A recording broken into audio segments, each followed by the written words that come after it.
منبر پہ لب کشا ہے تو مشکل کشا علی، قرآن کو بولتے نہیں دیکھا تو دیکھیے۔ بسم اللہ الرحمن الرحیم۔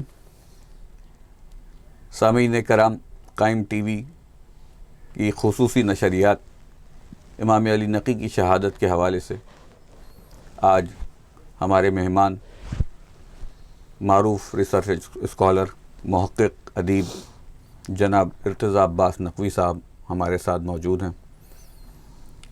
علامہ صاحب امام علی نقی کی سوانح اور شہادت کے حوالے سے ہم آپ کے خدمت میں کچھ سوال رکھیں گے۔ پروفیسر سردار نقوی کی ایک بیت پیش خدمت ہے کہ اس گھر کے جتنے چاند ہیں سب آفتاب ہیں، اس گھر کے جتنے چاند ہیں سب آفتاب ہیں، یہ کل کے کل محمد علی جناب ہیں۔ واہ۔ امام علی نقی جو امامت میں 10ویں نمبر پہ ہے، ان کی زندگی کا سب سے پہلا سوال تو یہ کہ امام کی ولادت کس موقع پہ ہوئی، کیا سن و سال، کیا ہجری، اور کون بادشاہت، کون سی حکومت تھی اور کیا ماحول تھا، اس پہ کچھ روشنی ڈالیے۔ امام صلوات اللہ علیہ کی آمد اور شہادت دونوں رجب کے مہینے میں ہیں، اور رجب کی 5ویں تاریخ کو 214 ہجری میں آپ تشریف لائے ہیں، اور 3 رجب کو 254 ہجری میں 40 برس کی عمر میں آپ کی جو ہے وہ شہادت ہوئی ہے۔ اور زمانہ وہی متوکل، اور یہ زمانہ آپ نے سارا دیکھا عباسی خلفاء کا، اور انتہائی سیاسی دور اپنے عروج کا، بنی عباس کے عروج کا زمانہ ہے امام کا، اور اسی عہد کے لحاظ سے امام نے جو حکمتیں اور مصلحتیں اختیار کیں تو وہ ہمیں نظر آتی ہیں۔ اور باقی آپ کے بہت سے خطابات ہیں، القاب ہیں، جس میں نقی جو ہے وہ بہت معروف ہے، ہادی بھی کہا جاتا ہے، نقی بھی کہا جاتا ہے، اور طیب بھی ہے، ذکی بھی ہے، بہت سے القاب ہیں امام کے، لیکن نقی کی بہت زیادہ اہمیت ہے، جس سے ہماری سادات کی نسبت بھی اور دی وہی جاتی ہے۔ نقی جو ہے وہ بار بار اولادوں کے نام آپ دیکھتے ہیں، اور شہرت امام ہی سے ہوئی اسلام کی۔ اور نقی جو ہے وہ اللہ کے ناموں میں سے ایک ہے۔ اچھا، معصومین کی دعاؤں میں، زیارات میں نقی اللہ کے لیے آیا ہے۔ سبحان اللہ۔ اور پھر یہ کہ نقی جو ہے وہ پاکیزگی کی ایک قسم ہے، کیا کہنا، جہاں ظاہر اور باطن دونوں ایک ہو۔ طہارت میں وہ نقی تقوی سے، تقی سے متصل ہے، متصل ہے۔ اور ذکی جو ہے وہ ظاہری طہارت کو کہتے ہیں کے لیے آتا ہے ذکی، اور طیب باہر کی باطنی طہارت کے لیے آتا ہے۔ تو جہاں دونوں طہارتیں ایک ہو جائیں وہ نقی سبحان اللہ، جو ہے وہ ظاہری اور باطنی طہارت کا ایک ہو جانا۔ اور باقی یہ کہ بہت سی باتیں ہیں جو کہی جا سکتی ہیں، ہمارے پاس وقت چونکہ مختصر ہے، لیکن میں یہ کہوں گا کہ جو حروف مقطعات ہیں قرآن کے، اگر آپ ان تمام حروف کو مقررات نکال لیں اس میں سے تو 14 بنتے ہیں۔ سبحان اللہ۔ 14 میں نقطوں والے جو حرف ہیں وہ 3 ہیں، ایک نون ہے، ایک قاف ہے، ایک یہ ہے۔ کیا کہنا ہے، اب آپ اس کو جوڑ لیں تو نقی کا لفظ وجود میں آتا ہے۔ خوبصورت۔ تو اگر حروف مقطعات اللہ کے خزانے کی چابیاں ہیں، اس کے باطن میں لفظ نقی چھپا ہوا ہے، تو 10ویں امام کا جو اسم ہے اس میں وہ چھپا اللہ ہوا کے معاملے میں اس میں کیا خوبصورت آپ نے گفتگو فرمائی ہے۔ امام علی نقی جو کہ فرزند امام محمد تقی تھے، یہاں سے ائمہ کے عمر کا ایک اختصار شروع ہوتا ہے، اس کے بارے میں کیا ایک ہے کہ پھر امام حسن عسکری کی عمر بھی مختصر، اور یہاں سے جو ہے وہ اتنے کم عرصے میں امامت نے کس طرح سے اپنے مشن کو آپریٹ کیا اور کیا رشد و ہدایت کا دیکھیے، امامت کے لیے جو شرائط ہیں اور جو لوازمات ہیں اس کو 12 اماموں کے زمانے میں سمجھا دیا گیا۔ جو کچھ امام کی صفات ہیں کہ امام کیسا ہونا چاہیے، تو ایک امام کے زمانے میں ممکن نہیں تھا، بے شک، تو اس کو پھیلا دیا گیا۔ کچھ چیز امام حسن، کچھ چیز امام حسین، کچھ امام رضا، کچھ امام محمد تقی، کچھ۔ تو یہ جو ایک موضوع ہے کہ کم عمری کی نبوت، اللہ کے یہاں جو ہے وہ منصب کے لیے عمر کی قید نہیں ہے، جھولے میں بھی نبی بنا دے گا، ماں کی گود میں بنا دے گا، چاہے تو 100 برس کی عمر میں نبی بنا دے گا۔ بے شک۔ تو امامت جو ہے اس کے لیے بھی عمر کی قید نہیں ہے۔ مختلف وقتوں میں مختلف عمروں میں امامت دے کے بتلا دیا کہ بھائی اگر یہ 50 سال کا ہو تو بھی وہی کہتا ہے جو 9 سال کی عمر میں امام ہو کے کہتا ہے. بے شک. تو اماموں کی عمروں کا کم ہونا یا کم عمری میں امامت ملنا یا مختصر عرصے میں جو ہے وہ منصب امامت کو پورا کرنا، یہ سب مصلحت الہی ہے، حکمت الہی ہے. اور کہتے یہ ہیں کہ 12 صحیفے نازل ہوئے تھے رسول پر کہ جن کو 12 اماموں تک جانا تھا. اچھا. وہ سب غیب میں رہتے تھے، اور جب کوئی امام ہوتا تھا تو وہ صحیفہ پیش کیا جاتا تھا اور امام کھول کے دیکھتا تھا کہ کیا ہے، تو اس میں پوری ذمہ داریاں لکھی ہوتی تھی کہ کس امام کو اپنی زندگی میں کیا کرنا ہے. سبحان اللہ. تو وہ پہلے سے طے شدہ ہے اللہ کی طرف سے، اور اللہ نے جو ہے وہ مقدر کر دیا ہے کہ کس امام کی ذمہ داری کیا ہے، کس کی شہادت کیسے ہوگی، اور کس کو جو ہے وہ کتنا علمی کام چھوڑ کے جانا ہے اور کن سوالات کے جوابات دینے ہیں. تو بالکل یہی امام علی نقی صلوات اللہ علیہ جو ہیں ان کے ہمیں عہد میں نظر آتا. علامہ صاحب بڑی خوبصورت گفتگو آپ نے فرمائی اس حوالے سے.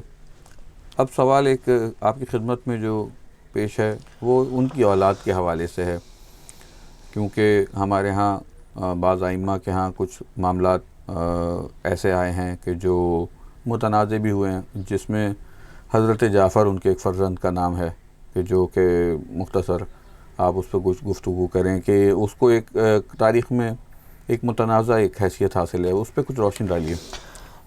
دیکھیں اماموں کے فرزندوں کی جلالتیں اور عظمتیں اتنی زیادہ تھیں کہ دنیا سمجھ نہیں سکی، اور جب نہیں سمجھی تو اختلافات پیدا ہوئے.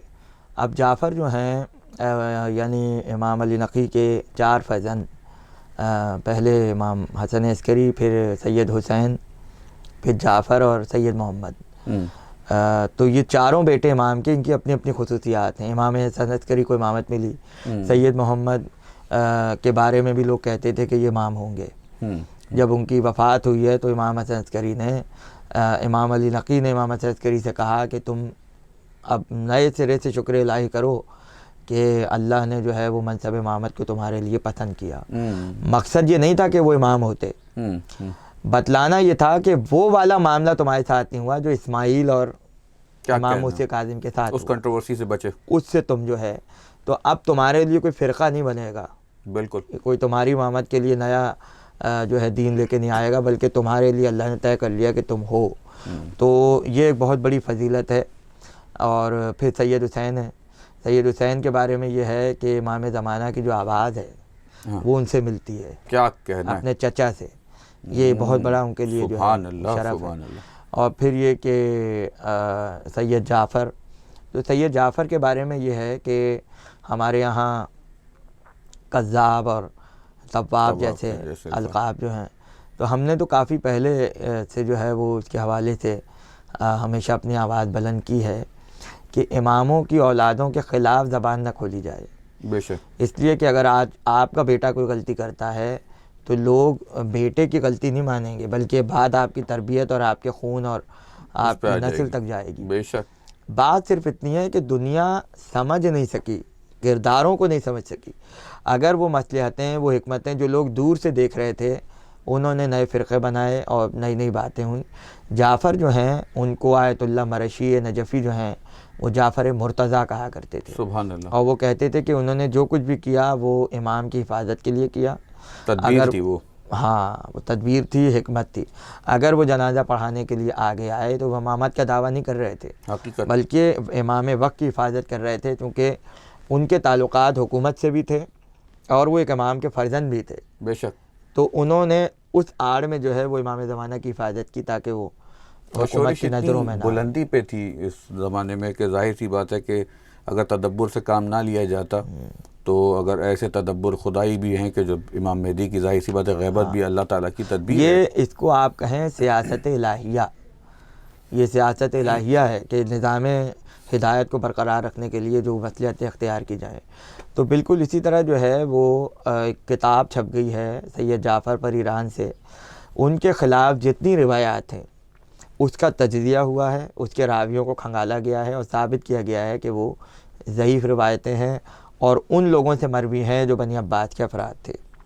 لہٰذا ان کے خلاف جتنی روایتیں ہیں وہ کالعدم ہونی چاہیے. اور جعفر جو ہیں ان کی ایک شان ہے، ان کی نسل موجود ہے، جتنے نقوی سادات ہیں وہ جعفر کی اولاد ہیں بیشتر، اور ان میں علماء پیدا ہوئے، فضلاء پیدا ہوئے، اولیاء پیدا ہوئے، تو ان کی شخصیت کو مجروح نہیں کرنا چاہیے، بلکہ تحقیق کر کے جو ہے وہ احترام سے نام لینا چاہیے ان کا۔ بے شک علامہ، اس پروگرام کے پہلے حصے کو ہم یہاں پہ روکیں گے اور گفتگو کا سلسلہ ایک مختصر وقفے کے بعد پھر آپ حضرات کی خدمت میں پیش کریں گے۔ منبر پہ لب کشا ہے تو مشکل کشا علی، منبر پہ لب کشا ہے تو مشکل کشا علی۔ قائم ٹی وی کی امام علی نقی کے حوالے سے خصوصی نشریات جو آپ حضرات کی خدمت میں پیش کی جا رہی تھیں، اس کے دوسرے حصے کے ساتھ ہم جناب ارتضیٰ عباس نقوی صاحب پھر حاضر خدمت ہیں۔ علامہ صاحب، جو سلسلہ گفتگو کا بھی جاری تھا، تو کچھ سوال آپ کی خدمت میں پھر پیش کریں گے۔ امام علی نقی کے فرزندان میں ایک بہت بڑا اور ایک کرامت والا مزار اور نام سید محمد صاحب شہزادہ جلالی کا ہے۔ ان سے بڑی نسبت ہے لوگوں کو، بڑی منتیں پوری کائنات میں ہی میں تو کہوں گا کہ پوری ہوتی ہیں، اور ایک اس کا ایک خاص طریقہ کار ہے۔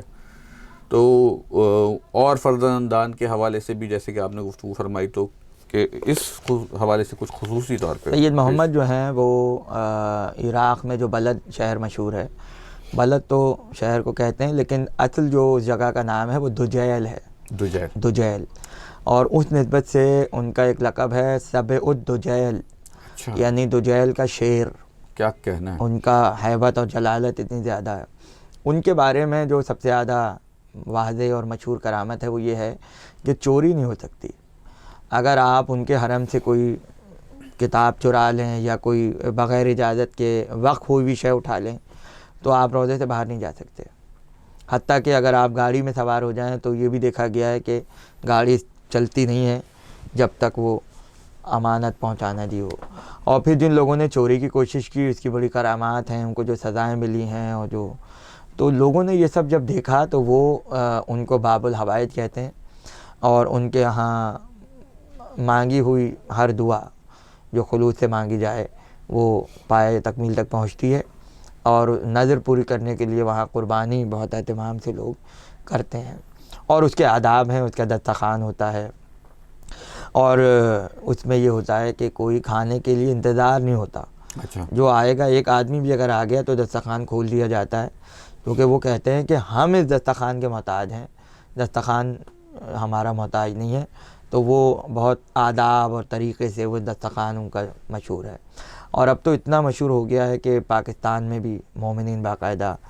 تو سید محمد کی عمر بھی زیادہ نہیں تھی۔ اچھا، سید محمد مدینے میں پیدا ہوئے، تشریف لائے، اور ان کی عمر میرے خیال سے 24 سال 24-25 سال کی عمر تھی، اور شادی ان کی ہو گئی تھی، ان کی اولادیں موجود ہیں، اچھا، اور ان کے مزار روضے کے اطراف میں ان کی اولادوں کے مکانات موجود ہیں، اچھا، اور جو انصاب کی کتابیں ہیں ان میں بھی تذکرہ ہے۔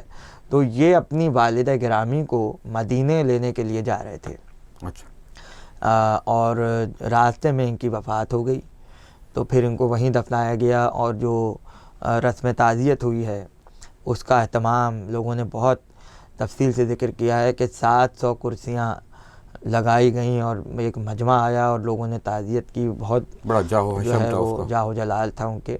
تو یہ ان کی مصلحت ہوئی کہ راستے میں ان کی وفات ہوئی، اور وہ اب اگر وہ سامرا میں دفن ہوتے تو وہ آج روضہ عسکریین میں ہوتے، جیسے سید حسین ہیں یا سید جعفر ہیں، یہ سب زری کے اندر ہے، لیکن ان کی الگ سے شناخت زائروں کے لیے نہیں ہے، تو پتہ نہیں چل پاتا کہ جلالت کیا ہے، کیا کہنا، عظمت کیا ہے۔ تو اگر آپ امام کی اولادوں کو دیکھیں تو سید جعفر نے اپنی نسل کے ذریعے اپنی عظمت منوا لی، بے شک، اور سید حسین جو ہیں وہ ان کی آواز امام زمانہ سے مشابہ ہے، ان کی روایات، ان کی احادیث، ان کی بھی، تو انہوں نے اپنی ایک انفرادیت منوا لی۔ تو سید محمد نہیں پہچانے جاتے، میں تو اس نظر سے دیکھتا ہوں، بالکل، اگر وہ بھی سامرا میں ہوتے تو امام، دو اماموں کی کرامتوں کے سائے میں جو ہے وہ ان کی کرامتیں آتی، لیکن ایک علیحدہ سے پہچان، جیسے حضرت عباس گنج شہیدہ میں آ جاتے تو کیا ہوتا. ہاں ہاں تو ان کی علیحدہ سے پہچان رکھی گئی. حبیب نے مظاہر کی الگ پہچان.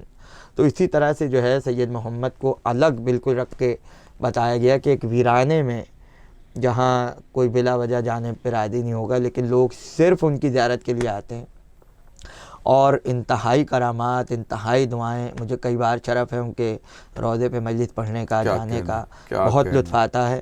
اور خدا سب کو زیارت کرائے. آمین. اور ان کی معرفت جو ہے وہ اس کی توفیق ہمیں ملے. بے شک. زندہ کرامات کے حوالے سے اسی سوال کے ذیل میں تھوڑی سی گفتگو کو بڑھاؤں گا کہ بر صغیر میں نقوی سادات کا کافی ترویج میں اور ہمارے دین کی تحفظ میں، تبلیغ میں بڑا کردار ہے. اس میں شرف الدین شاہ ولایت ہیں کہ ان کے بھی مزار پہ ہندوستان میں، اور جلال الدین سر بخاری ہیں، جہانیہ نے جہاں گشت ہیں، کہ جس طرح سے زندہ کرامت کا ایک مثالیہ شہزادے جلالی کے مزار پہ ملتا ہے، وہ شرف الدین شاہ ولایت کے مزار پہ بھی ملتا ہے کہ وہاں ایک بچھو کا واقعہ وہ کوئی بھی آدمی کر سکتا ہے. تو یہ بر صغیر میں جو سادات نقوی ہے تو اس کے اوپر بھی کچھ تھوڑا سا دیکھیں. پورا غفرہ مآب کا خاندان نقوی ہے. کیا کہنا؟ کتنے علماء پیدا ہوئے، اور پھر نقوی نسل میں اتنے عالم آئے ہیں اور انہوں نے اتنی کتابیں لکھی ہیں کہ میں اگر بیان کروں تو یہ میں واقعی آپ سے کہہ رہا ہوں کہ بے پناہ خدمات ہیں. بے شک. اچھا، پھر یہ بھی ہوا کہ بہت سی بستیاں ہی نقوی مشہور ہو گئیں. جیسے اگر کوئی نقوی ہو تو لوگ کہتے ہیں کہ آپ امروہہ کے تو نہیں ہیں. امروہہ مشہور ہی نقوی سادات سے ہو گیا. اسی طرح سرسی ہے، مراد آباد ہے، اور شکارپور ہے، اور کچھ مظفر نگر کے علاقے ہیں، کچھ آگرے کے علاقے ہیں. ان میں آپ کو نقوی بہت شدت کے ساتھ نظر آئیں گے. تو یہ بجنور ہے. تو یہ پوری بستیاں سیدوں کی آباد ہو گئی. ہمارا علاقہ سامانہ، وہاں ایک مزار بھی ہے علی ولی مشہدی جو امام رضا کی نسل میں ہیں، تو وہ پورا نقویوں کا ایک الگ سے مشہور ہے. تو کہنے کا مقصد یہ ہے کہ اچھا، پھر بہت سے لوگ جو مشہور ہیں لیکن کسی کو پتہ ہی نہیں ہے. اب مودودی صاحب کتنے مشہور ہیں، نقوی تھے وہ. بالکل اسی طرح بہت سی شخصیات ہیں اہل سنت میں جو سیاست میں بھی آئیں، وہ بھی نقوی ہیں. جی. تو یہ نقویوں کا ایک جال پھیلا ہوا ہے، اور جو کثیر تعداد میں سید ملتے ہیں ان میں نقوی بھی شمار ہوتے ہیں. کثیر تعداد میں نقوی اور زیدی سادات کی اتنی ہے کہ جو میرے خیال سے کہ شاید سب سے کثرت میں تعداد نقوی ہی سادات کی ہے، اور جن کے شجرے بھی انصاب بھی دستیاب ہیں. یہ گفتگو میں یہ کہہ سکتا ہوں مختصر کہ سب سے زیادہ علماء اور سب سے زیادہ شعراء نقوی سادات میں ہیں. بے شک. ہندوستان میں بہت خوبصورت گفتگو، یعنی کہ ہماری جو دھرتی پہ ہے سب سے زیادہ معاملات اور سعادت جو ہے وہ نقوی سادات سے. اور لطف کی بات یہ کہ آپ بھی اس وقت نقوی ہیں، اور ہم بھی نقوی ہیں، اور پروگرام کے ڈائریکٹر بھی جو ہے نقوی سادات سے ہیں. بہت خوبصورت آپ نے گفتگو فرمائی. امام کی عرصہ امامت بیان کیجیے گا، اور اس کے ساتھ ہی آپ سے سوال یہ ہے کہ شہادت کے اسباب کیا تھے، کیا صورت بنی کہ جیسے امام شہید ہوئے، اور امام کی شہادت کے وقت اس وقت حالات کی جو ایک کیفیت تھی وہ ایسی ہی بنتی جا رہی تھی جیسے گزشتہ کوفہ تھا، اور مطلب اضطراب اور سیاست اور یہ سب چپقلشیں عروج پہ تھیں. تو ذرا امام نے سامرہ میں آ کے اپنا مکان خریدا اور اس میں آپ رہا کرتے تھے. وہیں آپ کی شہادت ہوئی ہے، اور وہی آپ کا روضہ ہے. روضہ عسکریین دراصل امام کا خریدا ہوا مکان تھا. سبحان اللہ. اور امام کی شہادت کے اسباب ظاہر ہے کہ فضل و شرف، علم، اور سب سے بڑی بات یہ کہ فاطمہ کا بیٹا ہونا. سب سے بڑا جرم تو یہی تھا، وارث رسول ہونا، وارث ابو طالب ہونا. تو ظاہر ہے کہ وہ ہر دور میں بنی عباس کے زمانے میں رہا، اور شہادت جو ہے وہ ہر امام کا مقدر بنی. امام کو زہر دیا گیا، اور وہی طریقہ تھا کہ 3 دن تک آپ جو ہے وہ زہر سے بیتاب رہے. اور امام ان مظلومین میں سے ہیں کہ جن کی قبر ان کی زندگی میں تیار کی گئی.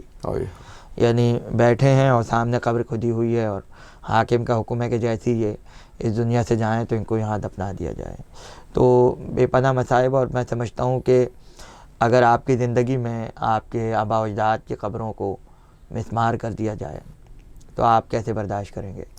تو چہ جائے کہ کربلا امام کے زمانے میں مسمار ہو، 1 مرتبہ نہیں 4 مرتبہ، پے در پے روضے کا انہدام ہونا، اور زائروں کا آپ کی خدمت میں آنا اور پوچھنا امام کا کہ کیا تعمیر ہو گئی ہمارے جد کے روضے کی، اور پھر آپ پوچھتے تھے کہ کیا زائر آنا شروع ہو گئے ہمارے جد کے روضے پر۔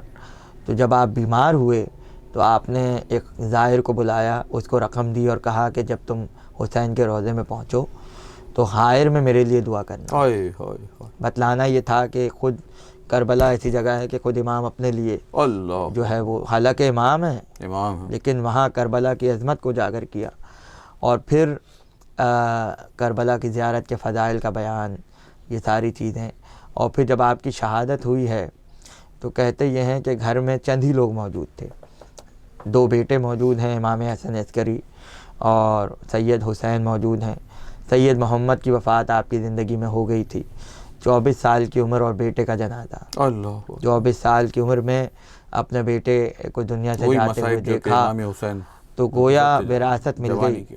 کربلا کی وراثت ملی، اللہ اور کس طرح سے اپنے بیٹے کو قبر میں اتارا ہوگا، اللہ۔ اور بیٹا بھی وہ جو فضل و شرف میں اتنا کہ دنیا امامت آج کی تک امید دیکھ لیے۔ کرتی تھی، اور جو ہے وہ اتنے صاحب کرامات، اور پھر یہ کہ بہت شان سے جنازہ اٹھا۔ کیا کہ سامرا میں کم جنازے ایسے ہوئے، امام علی نقی کا جنازہ بہت شان سے اٹھا۔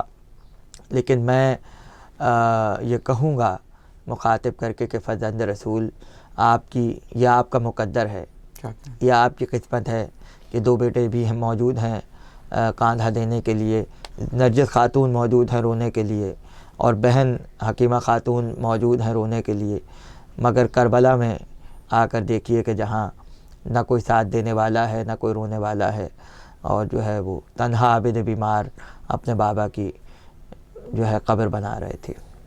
بہت شکر گزار ہیں علامہ نے اس موضوع پہ گفتگو کی۔ منبر پہ لب کشا ہے تو مشکل کشا علی، قرآن کو بولتے نہیں دیکھا تو دیکھیے، منبر پہ لب کشا ہے تو مشکل کشا علی، قرآن کو بولتے نہیں دیکھا تو دیکھیے،